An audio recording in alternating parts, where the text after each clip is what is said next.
Have you ever wondered about the real story behind one of history's most powerful and enigmatic families? Forget the myths and whispers you've heard. Today, we're peeling back the curtain on the Rothschilds, a dynasty that rose from a humble Jewish ghetto to become the architects of modern finance and a name synonymous with unimaginable wealth and influence. This isn't just a story about money.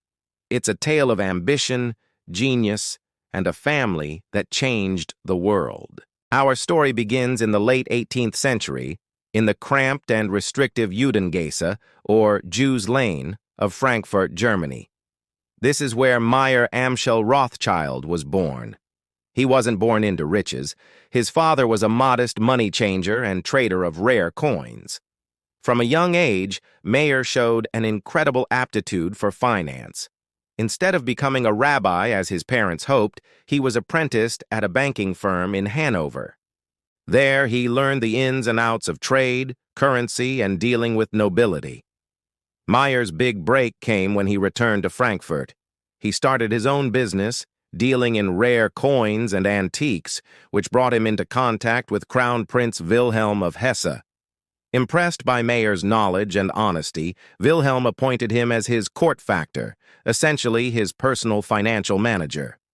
This was a position of immense trust. Meyer managed Wilhelm's investments and finances, especially when Wilhelm had to flee during the Napoleonic Wars. Meyer not only protected the prince's wealth, but skillfully grew it, earning both a handsome profit and an unbreakable reputation for reliability. But Meyer's true genius wasn't just in making money. It was in his vision for the future. He understood that to build a lasting empire, he couldn't do it alone. He had 5 sons, and he saw them as his greatest assets. He famously said, "If you can't make them friends, make them partners." So he trained them rigorously in the family business and then, in a move of strategic brilliance, sent each one to a major European capital. Amschel, the eldest, stayed in Frankfurt to manage the parent house. Salomon went to Vienna, the heart of the Habsburg Empire. Nathan, arguably the most brilliant and aggressive of the brothers, was dispatched to London, the world's burgeoning financial center. Karl went to Naples, and James, the youngest, set up shop in Paris. This wasn't just a family business anymore. It was the world's first truly international banking network. They were like the internet of the 19th century, using couriers, carrier pigeons, and a private intelligence network to share information faster than any government or competitor. This speed gave them an unparalleled edge. The story of Nathan Rothschild and the Battle of Waterloo is the stuff of legend, and while some details are embellished, the core of it is true. In 1815, as Napoleon faced off against the Duke of Wellington, the fate of Europe hung in the balance. The London Stock Exchange was paralyzed with anxiety. A victory for Napoleon would crush the value of British government bonds, while a British victory would send them soaring. Nathan, with his superior network, received the news of Wellington's victory at Waterloo a full 24 hours before the official government courier arrived. Now, what he did next is a masterclass in financial strategy.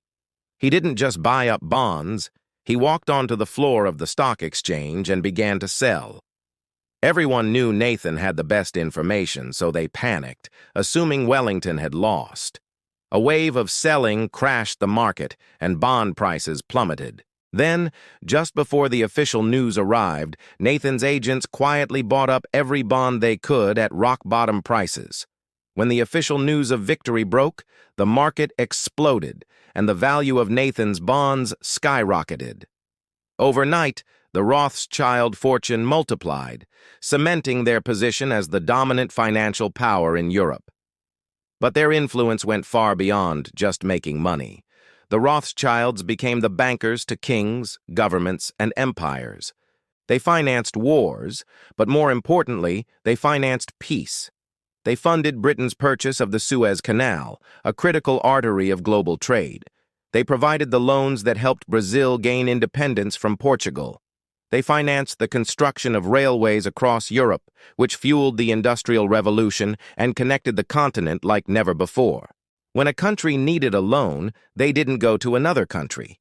They went to the Rothschilds. This gave them immense political leverage.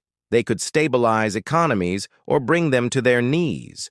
It's said that for much of the 19th century, the peace of Europe was maintained not by armies, but by the fear of Rothschild's disapproval.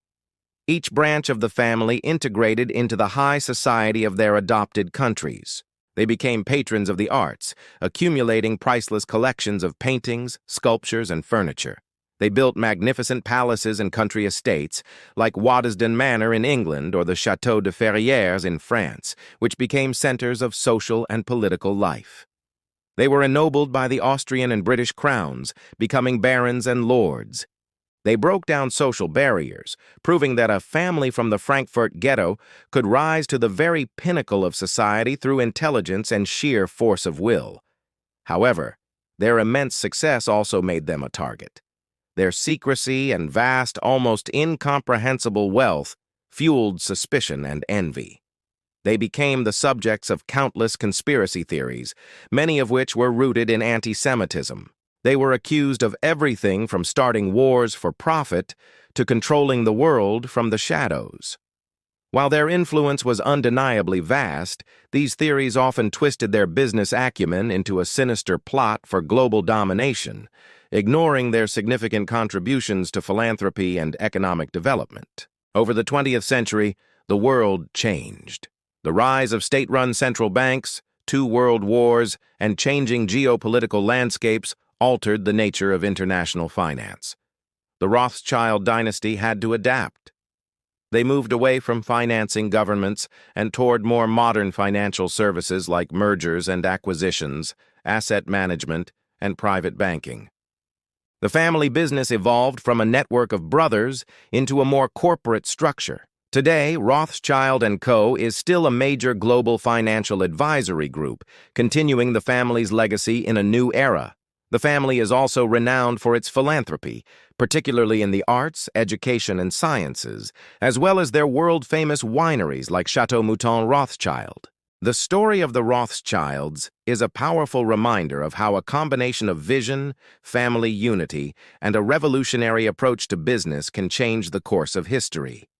From a single shop in a German ghetto, Mayer Amschel Rothschild launched a dynasty that would define an era and whose legacy, both real and imagined, continues to fascinate and intrigue us to this day. Thank you so much for joining us on this journey through history. If you found this story as fascinating as we did, please hit that like button, subscribe to our channel, and ring the bell so you don't miss our next deep dive.